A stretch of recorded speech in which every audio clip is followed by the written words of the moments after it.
That's right, folks.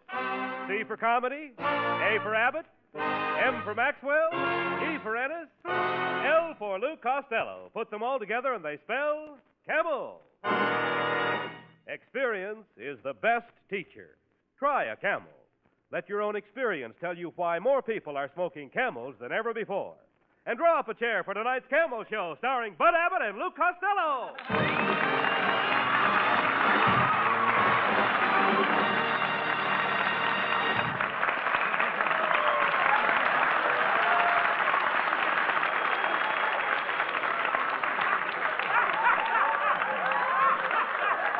Hey, Costello.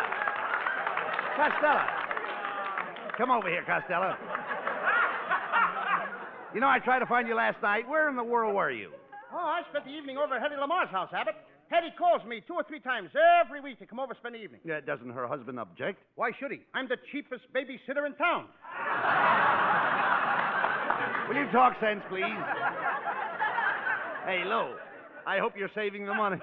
I hope you're saving the money they pay you for minding that baby. You know, we pay our income tax March 15th. Oh, don't worry about me, Abbott. I'm loaded. I got a California bankroll. What's a California bankroll? 2 singles wrapped around an orange. Oh.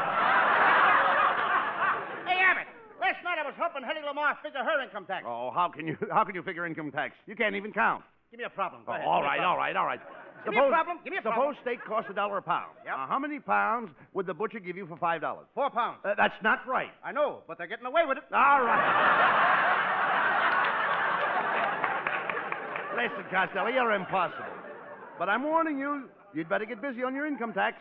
Do you have any surplus money, Lou? No. I'm so broke, Abbott, I had to dump 4 bottles of Coca-Cola in the sink so I could collect the deposit on the bottles. Well, things will be even worse if you don't file your income tax. And remember, you've got to give them an honest count. Hey, Abbott, how can you say that? I always give them an honest count. I'm patriotic. And besides that, they watch you too close. Them collectors, oh, boy, they're pretty sharp, Abbott. I once met an income tax man on the plane. We hit 4 air pockets. He had his hand in every one of them. Never mind that, Costello. We should all be glad to pay our tax, even if it does leave us a little poorer. You're right, Abbott, because no matter how poor it makes us, we're better off than some people. Like that fellow I was reading about in the book the other day, Jack and the Beanstalk. What was it about? Well, this story is about a boy who was very, very poor. His name was Jack. Now, when Jack was a little bit of a boy... Wait a minute, how did he get the name of Jack, Lou? Huh? How did he get the name of Jack? How did he get the name of Jack? Yes. How did he get the name of Jack? He was born while his father was changing a tire. All right. How did he get the name of Jack? All right, go ahead. You're starting a little soon, Abbott. Go ahead. Now, just keep your mouth out of this and let me tell a story. Yes. Abbott, why don't you go over to a shoe repair shop and show them what a real heel looks like? Oh, now, please, go ahead and tell the story. Now, one morning, his mother said, Jack, we have no money, so you'll have to sell the cow. What kind was it, a heifer? Yes, it was a... What'd you say? A heifer. Was it a heifer cow? How could it be a heifer cow? It was a whole cow. All right. Look, Abbott, it was just a plain cow, and it wore red slacks. So Jack started to milk the cow. Now, just a minute. Now, wait a minute. How could he milk the cow if it was wearing red slacks? He was a pickpocket. Now, Jack was walking along the road with the cow, and he noticed that the cow looked very tired. The cow hadn't been sleeping very good. Did the cow have bags under her eyes? I beg your pardon? Did the cow have bags under her eyes? Did the cow have bags under her eyes? That's what I asked you. Abbott, you never saw a cow, did you? Oh, get up. All right, get up. Go ahead, let's hear it. Come on. Well, Jack walked a little farther, and then he saw a farmer was making Limburger cheese. What was he making it out of? Out of doors. Ain't I a stinker? Mother, get the flea powder. I'm lousing them up tonight. Costello, forget this silly story. We were talking about income tax. I'm sure you know nothing about it, so why don't you go down to the bank and get my brother to help you out with it? Oh, that reminds me, Abbott. My mother asked me to ask you, what's your brother's job in the bank? Tell her. What? Tell her. I will tell her if you tell me. I just told you, tell her. You didn't tell me nothing. You gave me the same stuff last week. All I want is a civilized answer. Now, wait a minute, Costello. You said your mother wants to know what my brother does in the bank. Yeah, that's right. And I said, tell her. All right, I will. Now, what does he do? I just told you, tell her. You told me to tell her, but you didn't tell me what to tell her. Tell her. Tell her. What kind of talk is that? Look, Abbott, when I get home tonight, my mother says to me, what does Abbott's brother do in a bank? What do I say? Tell her in the bank. How can I tell her in a bank? The banks are closed. Look, when I get home, I want to tell her in the house. Listen, you dummy. When I say tell her, I don't mean tell her. I mean tell her. And that's what my brother does in the bank. His job is tell her. Now do you get it? Oh, when you say tell her, you don't mean tell her. You mean tell her. Now you've got it. Now I've got it. I don't even know what I'm talking about. Look, Abbott, your brother works in a bank. Now that's right. What job did he have before the job he's got now? Oh, he was in charge of a very important department. That's fine. What department? Vaults. Could I have that again? Vaults, Costello, vaults. Vaults? Abbott, you know I can't vault. But I will try a rumba. No, Costello, let go of me. Play, Ennis, play. And remember, Abbott, you asked for this dance.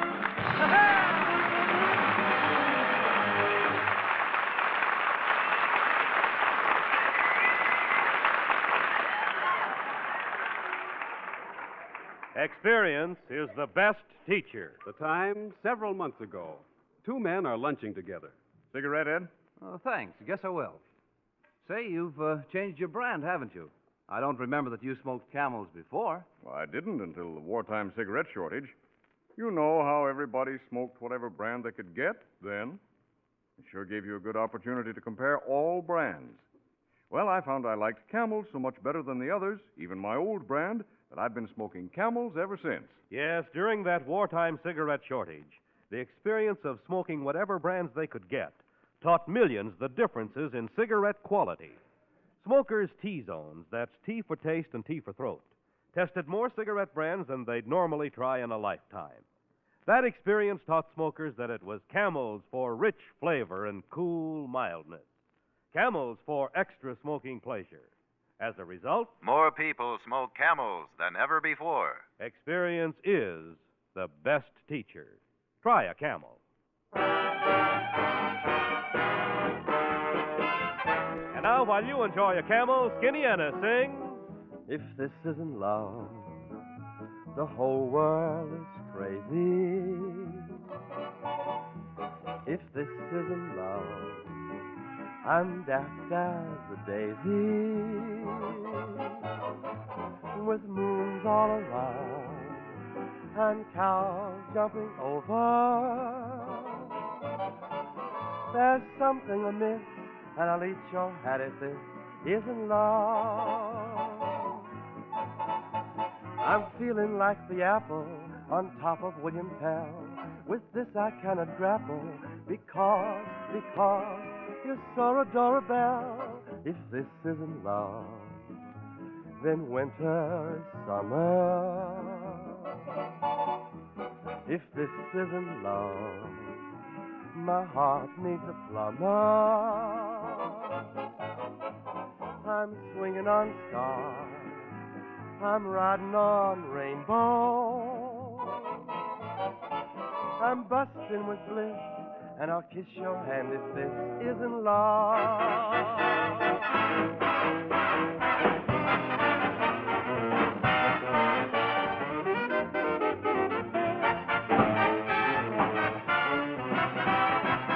If this isn't love, the whole world is crazy.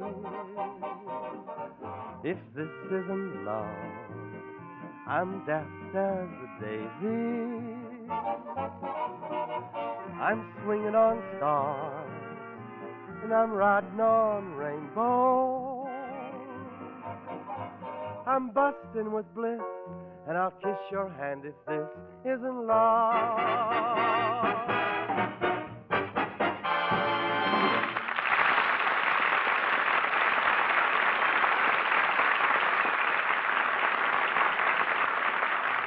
Well, Costello, here's the income tax accountant my brother recommended. Now, let's go in and see him because you know nothing about finance. Who knows nothing about finance? I studied finance with Morgenthau, Rockefeller, Vanderbilt, Guggenheim, and Lana Turner. Oh, wait a minute. What could you learn from Lana Turner? More than I could learn from Morgenthau, Rockefeller, Vanderbilt, and Guggenheim. All talk sense. Let's go into the accountant's office. Come on. I won't tell you how much I made last year. I won't tell you. Nobody can make me tell. Who was that? Nora Prentice. Come on, Costello. You've got to find the tax accountant. Oh, I'll ask that woman over there. Pardon me, miss. Can you tell me... Well, if it isn't Mr. Abbott. Oh, hello. And Mr. Costello, you fat little man, you. It's so So nice to meet you, a goon. Every time we meet you, we meet a goon. Quiet, Costello. What brings you here, miss? I came to see my accountant about the taxes I owe to the government. The government. The government? Oh, yes, Abbott. That's in Washington, D.C. That's where President Truman lives. Well, I must be rambling off. As they say in Russian, Akoshe sito bublichka stoyo. And a mushy meatball and a kisser to you, too. Well, come on, Costello. Here's the accountant to help you. Aha, gentlemen. As George Washington said to Thomas Jefferson, sit down. I'm just concluding some business with this client, and I'll be with you in a moment. And now, as I was saying, about that $100,000 that you made last Saturday afternoon, we'll have to figure out the tax on it and get in touch with you later. Nice client, that Oliveri. Well, now, gentlemen, as Cleopatra said to Mark Antony, what can I do for you? Well, Mr. Costello here wants you to help him with his income tax. Fine, fine. Now, Mr. Costello, how much money did you make last year? Well, I... Speak right up, young man. Speak right up. All this information is confidential. Well, I made... Tell me about it. Tell me. How much did you make? Well, it was in the Come, neighborhood, but... come. Has the cat got your tongue? Get the marbles out of your mouth.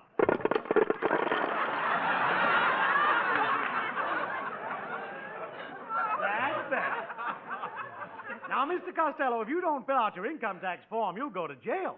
They'll put you behind bars in Leavenworth, Kansas, or Atlanta, Georgia. Please, Abbott, not Georgia. Don't let them send me to Atlanta. It's terrible to be in jail in Georgia. Why? 2 wardens. Well, let's get down to business now. As John Alden once said to Miles Standish, did you work last year? Yes, and I had a very steady job. Aha. What did you do? I was best man at Artie Shaw's weddings. In the fiscal year of 46, by what method did you ascertain your income? Well, what was that? Oh, the man wants to know how you filled out your form last year. By eating mashed potatoes and banana splits. Now let's look your papers over. I've got great news for you, Costello. According to these figures, last year you earned $495. And if you don't make any more money between now and March 15th, you don't have to pay any income tax. I promise.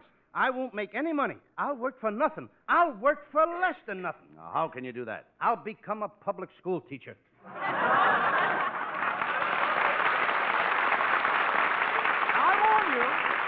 warn you, Costello, don't make another penny. Don't even feel in telephone slots or play pinball machines. Thanks, mister. And you can send me a bill. Yes. As Josephine said to Napoleon, I will. Oh, boy, Abbott, am I happy. No income tax to pay. No problems. Hello, Mr. Abbott. Up to now. Hello there, Mrs. Wetwash. Well, Mr. Abbott, I see they've grounded the Goodyear blimp. Oh, pardon me, it's Costello. I'm so excited. I just came from the doctor. He's going to change my nose. Good. Maybe this time they can put it in the middle of your face. Mrs. Wetwash, Costello just filed his personal income tax. Oh, you fat little businessman, you.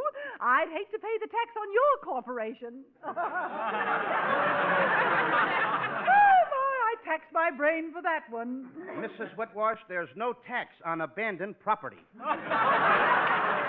That reminds me, Costello, I still owe you $20 for mowing the lawn last month. Gee, that's well. And don't take it, Costello. Remember what the man said. Oh, that's right.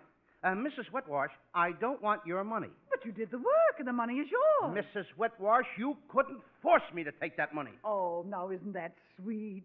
Well, if you won't take the money, then I must give you a great big kiss. Okay. You forced me.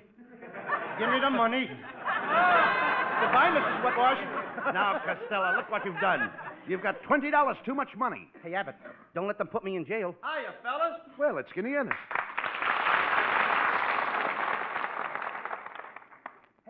Hey, Abbott. Now, maybe I can unload this dough on him. Hey, Skinny, could you use $20? No, me? I got plenty of money. I just stole an invention for automobiles that will save racehorse players a lot of money. Oh, now, wait a minute. How can an attachment for an automobile save racehorse players a lot of money? Well, every time they get within 7 miles of a racetrack, the car blows up. Hey, by the way, Costello, here's the $20 I borrowed from you last week. Oh, forget about that, Skinny. Wait a minute. I don't want that money. You couldn't force me to take it. Okay, if you won't take the money. I tell you what I'll do. I'll give you a brand new routine. You say, Abbott, what does your brother do at the bank? And he says, tell her. And you say, tell her what? Wait a minute. He says, tell her. Wait a minute. Wait a minute. And you Wait say, a minute! You forced me. Give me the money. Okay. Well, so long, fellas. Costello, you did it again. Now you've got $40 too much. Let's go out and buy $40 worth. $40 worth of what? And these days, who asked? Oh. Louis Costello. Hey, look, it's Marilyn Maxwell. Oh, there you are, Louis, honey. I haven't seen you since the cocktail party last Saturday. Did you get home all right? Yes, but I woke up the next morning with big circles under my eyes. From staying up late? No, somebody set a couple of wet beer glasses down on my face. By the way, Louis, I'm selling raffle tickets for my club. They're $5 apiece, and I'll buy 8 of them. Louis, 8 would be $40. Can you afford to buy 8? I can't afford to buy any less. Oh, now, Louis, I appreciate your spirit, but you couldn't force me to take all that money. Marilyn Maxwell, you sell me 8 tickets or I'll kiss you right here. Okay, you forced me. Here are the tickets.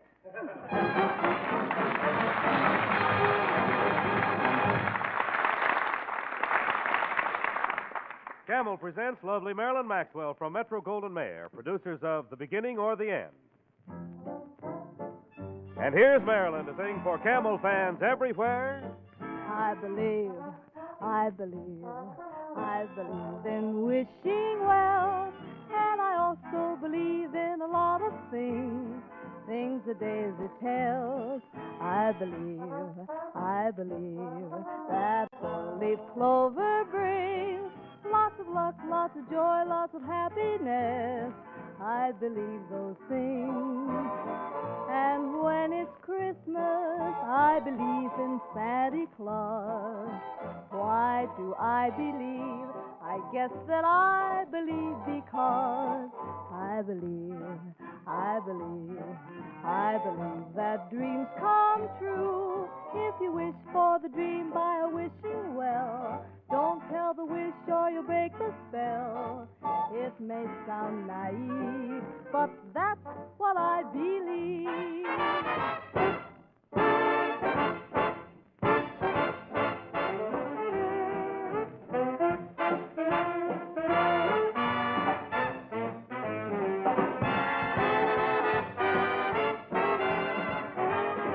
And when it's Christmas, I believe in Santa Claus. Why do I believe? I guess that I believe because I believe that dreams come true. If you wish for the dream by a wishing well, don't break the wish or you'll break the spell. It may sound naive, but that's what I believe.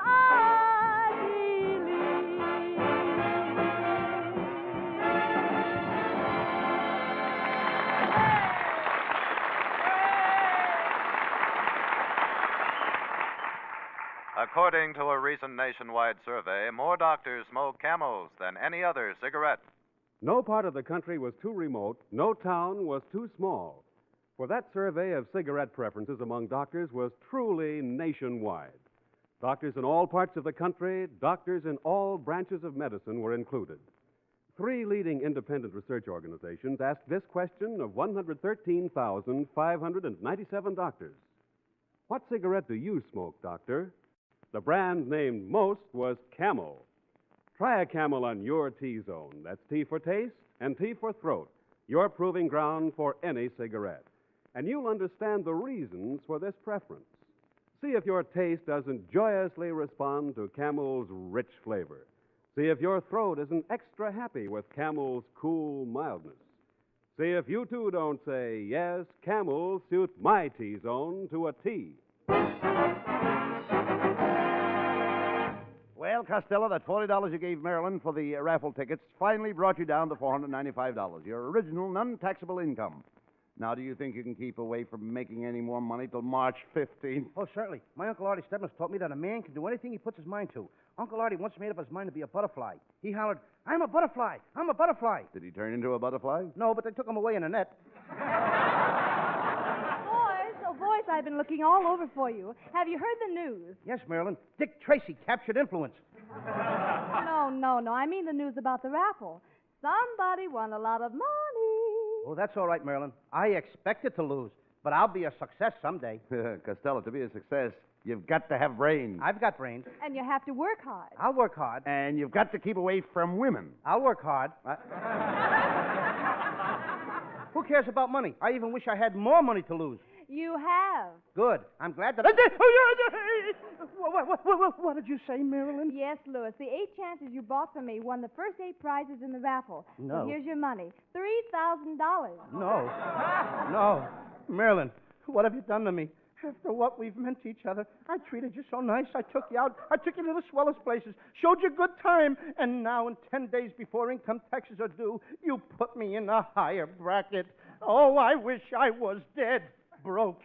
Well, Louis, I don't understand you. You should take that $3,000 and sink it into something. A great idea. Where's the nearest river? Come, Costello. We've got to work fast. See you later, Marilyn. Yeah, but what are we going to do now? Costello, you ingrate. Yeah. You and your raffle tickets. Here I work my fingers to the bone. I slave. I stay up nights thinking how to keep you broke. And you go behind my back and win $3,000. Why? Why do you always do these things to me? Oh, I'm a bad boy!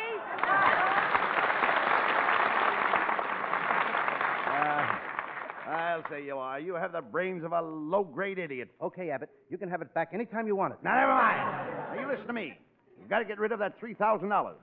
Do you hear? But how, Abbott? Well, wait a minute. I've got it. We'll give $1,000 apiece to the first 3 people we meet. Oh, pardon me, gentlemen. I'm in distress. Would you help me out? Help you out of this dress? Lady, you can't walk around the streets without a dress on. Shame on the lady. Shame on the Costello, please. The lady wants to walk around. No. Shame on Listen. you. Costello, you don't understand. Bad lady. Look, low, please. When she says she's in distress, she's not talking about this dress she's in. She's talking about the stress she wants to get out of. She must be Gypsy Rose Lee's grandmother. No, Costello. Can't you see this old lady is in distress? Certainly. Well, she wants to get out of it. Don't just stand there, Rabbit. Put a screen around her.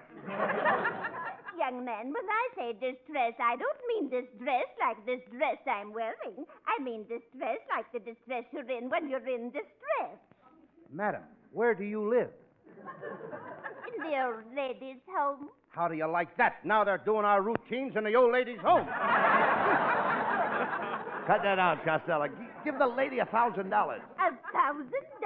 $1,000. That's right. Here it is. $1,000 right on the nose. Be happy. Be happy? I certainly will. Oh, thank you. Now, come on, Costello. You've got $2,000 left. Let's get rid of it. Fast. Yes, Abbott, you're right. We got to go. All right, you guys, all right. This is a stick-up. Oh, burglar. Shut up. This is a stick-up man. Look at his puss. What's he got to be stuck up about? Look, you, when he says I'm a stick-up man, he don't mean I'm stuck up. He means that... What am I saying? I got no time for routines. Come on, heist him. Mr. Burglar, will you please say heist him again? What for? My pants are falling down. Hey, is that gun a 45? Yeah. What's the matter? Couldn't you get a 46 delivery? Don't be a wise guy, you. You could rob me of the last joke if you care to. Don't be a wise guy. My trigger finger is itching. I'll scratch it for you. Costello, will you shut up or you'll kill us? Wait a minute. What are you applauding for? When he said kill us, my whole life passed before me.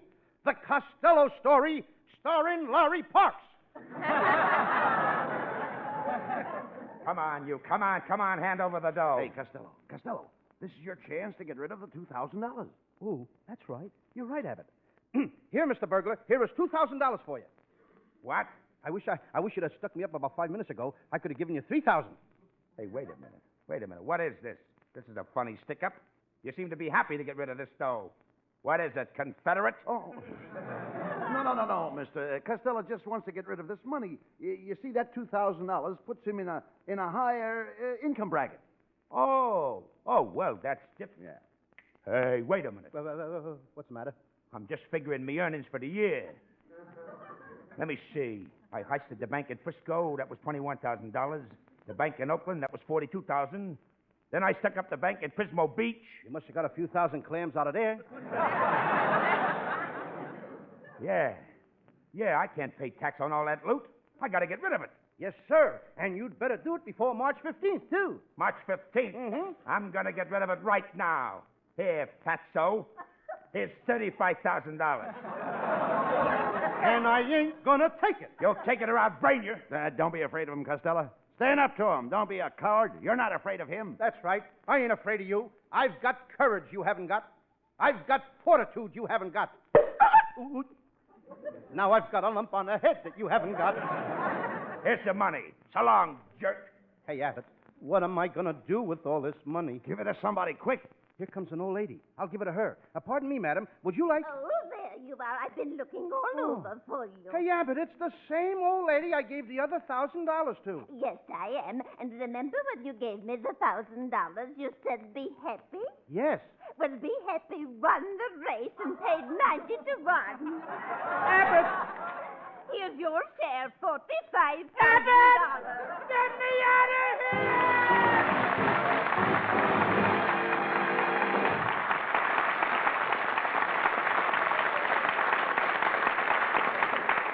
Abbott and Costello will be back in just a moment for Camel Cigarettes. During the war, the makers of Camel cigarettes sent a total of more than 150 million free Camels to our fighting men overseas. Now, free Camels are sent to servicemen's hospitals instead. This week, the Camels go to Veterans Hospital, Biloxi, Mississippi, U.S. Army Percy Jones General Hospital, Battle Creek, Michigan, U.S. Naval Hospital, Houston, Texas, U.S. Marine Hospital, Lexington, Kentucky, and Veterans Hospital, Fort Logan, Colorado. Camel broadcasts go out to the United States 3 times a week, are rebroadcast to practically every area in the world where our men are still stationed and to our good neighbors in Central and South America. And now, back to Bud Abbott and Lou Costello. Well, Costello, you got to get rid of that money before March 15th. But don't worry. Next week, I'll take you out to the racetrack. And we'll bet on the big jockeys. They're bound to lose. By the way, Abbott, what is the difference between the big jockeys and the little jockeys? Wait. Okay, I waited. Now you can tell me. I just told you. You just told me what? No, I told you wait. Why do I have to wait? Why can't you tell me now? Oh, Costello, you're impossible. I'm going home. Good night, folks. Good night. Good night, everybody.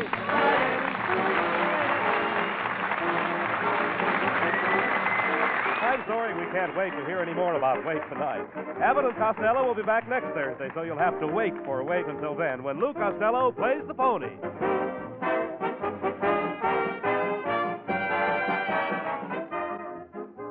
Mr. Pipe Smoker, it's up to you whether you're smoking just a pipe or one that's filled with pipe appeal. To fill your pipe with pipe appeal, just pack in Prince Albert and enjoy the rich, tasty flavor of Prince Albert's ripe, mild tobacco. Enjoy cool, tongue-easy mildness, too, because Prince Albert is specially treated to ensure against tongue bite and crimp cut to burn slow and even. So pack your pipe with good PA for pipe appeal. And for a half hour packed with good music and fun, tune in to Prince Albert's Grand Ole Opry on Saturday night. Tap your feet and warm your heart to the American folk singing of Red Foley with his guitar. Laugh with Minnie Pearl and the Duke of Paducah. Remember, Grand Ole Opry, Saturday night on NBC.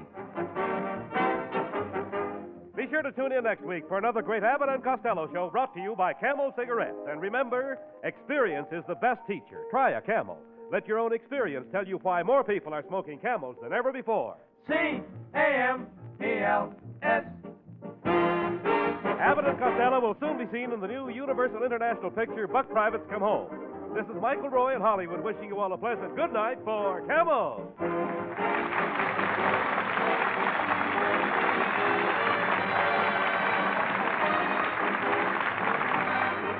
Stay tuned now for the Eddie Cantor Show. This is NBC, the National Broadcasting Company.